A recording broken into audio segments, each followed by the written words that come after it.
ಸಾಂಪ್ರದಾಯಿಕ ಕ್ರೀಡೆಗಳು ಇಂದು ಮರೆಯಾಗುತ್ತಿರುವ ಹಿನ್ನೆಲೆ ಮತ್ತು ಪ್ರಕೃತಿಯಿಂದ ನವ ತಲೆಮಾರು ದೂರ ಸರಿಯುತ್ತಿರುವ ಹಿನ್ನೆಲೆಯಲ್ಲಿ ಪುತ್ತೂರಿನಲ್ಲಿ ವಿಶೇಷ ಕಾರ್ಯಕ್ರಮವೊಂದು ನಡೆದಿದೆ.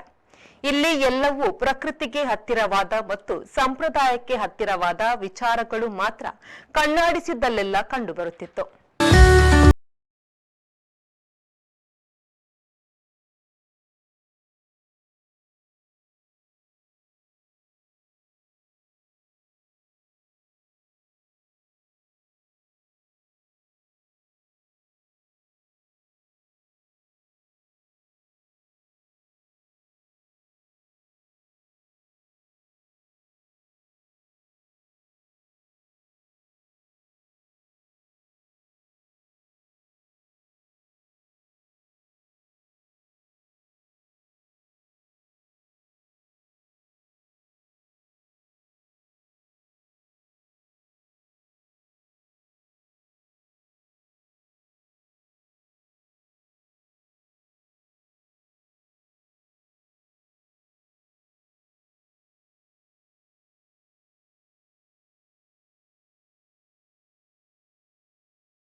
ಇದು HMನಿಂದ ಹಿಡಿದು ಎಲ್ಲ ಅಧ್ಯಾಪಕರು ಕೂಡ ಅದಕ್ಕೆ ಪ್ರೋತ್ಸಾಹವನ್ನು ನೀಡಿದರು. ಆ ನಿಟ್ಟಿನಲ್ಲಿ ನಾವು ಕಾರ್ಯತತ್ಪರರಾಗಿ ತುಂಬ ಪ್ಲ್ಯಾನಿಂಗ್ ಎಲ್ಲ ಮಾಡಿದ್ದೇವೆ. ಇದಕ್ಕೆ ಬರೀ ಒಂದೆರಡು ದಿವಸ ನಿನ್ನೆ ಯೋಚನೆ ಮಾಡಿ ಇವತ್ತು ಪ್ಲ್ಯಾನಿಂಗ್ ಮಾಡುವ ಇದು ವಿಷಯ ಅಲ್ಲ ಇದು.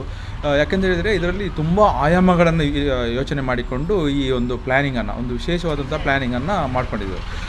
ಮೊದಲನೇದಾಗಿ ನಾವು ಈ ಕಾರ್ಯಕ್ರಮದ ಒಂದು ಸ್ಪೆಷಾಲಿಟಿ ವಿಭಿನ್ನತೆ ಹೇಗೆ ಅಂತ ಹೇಳುವುದನ್ನು ನಾನು ಹೇಳುವುದಾದರೆ, ಪ್ರಥಮವಾಗಿ ನಾವು ಒಂದು ಕ್ರೀಡೋತ್ಸವ ನಡೆಸುವಾಗ ಬಜೆಟನ್ನು ಲೆಕ್ಕ ಹಾಕ್ತೇವೆ ಕೂತ್ಕೊಂಡು. ಫಸ್ಟಿಗೆ ಇಷ್ಟು ಲಕ್ಷ 6 ಲಕ್ಷ 5 ಲಕ್ಷ 5 ಲಕ್ಷ.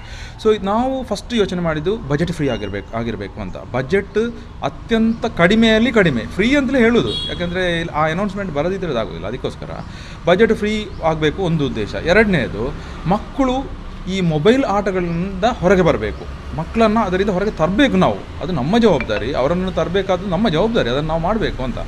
ಎರಡನೇದು. ಮೂರನೇದು, ಪ್ರಕೃತಿಯನ್ನು ಇಟ್ಟುಕೊಂಡು, ಅಂದರೆ ನಾವು ಆಟ ಆಡುವಾಗ ಯಾವುದಾದ್ರೂ ಒಂದು ಬಳಕೆ ಮಾಡೋದಿದ್ರೆ, ಪ್ರೈಸಿಂದ ಹಿಡಿದು ಅಥವಾ ಬ್ಯಾಜಿನಿಂದ ಹಿಡಿದು ಅಥವಾ ಯಾವುದೋ ಒಂದು ಐಟಮ್ ಅಲ್ಲಿ ಉಪಯೋಗ ಆಗೋದಿದ್ರೆ ಅದು ಪ್ರಕೃತಿಯಿಂದ ಬಂದದ್ದಾಗಿರಬೇಕು. ಅದಕ್ಕೋಸ್ಕರ ನಾವು ಕಲ್ಪವೃಕ್ಷವನ್ನು ಆಯ್ಕೆ ಮಾಡಿಕೊಂಡಿದ್ದೇವೆ.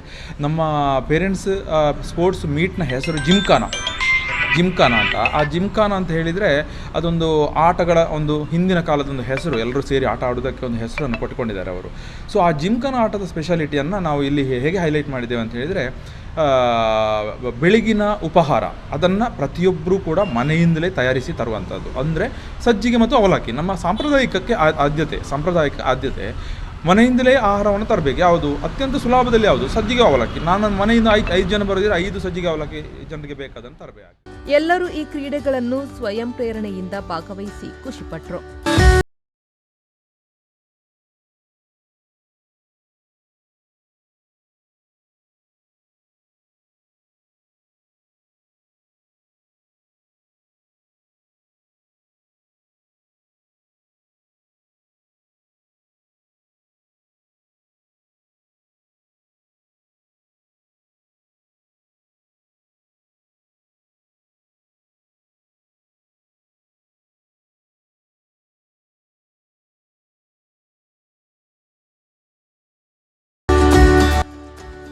Anish, V4 news, Puttur.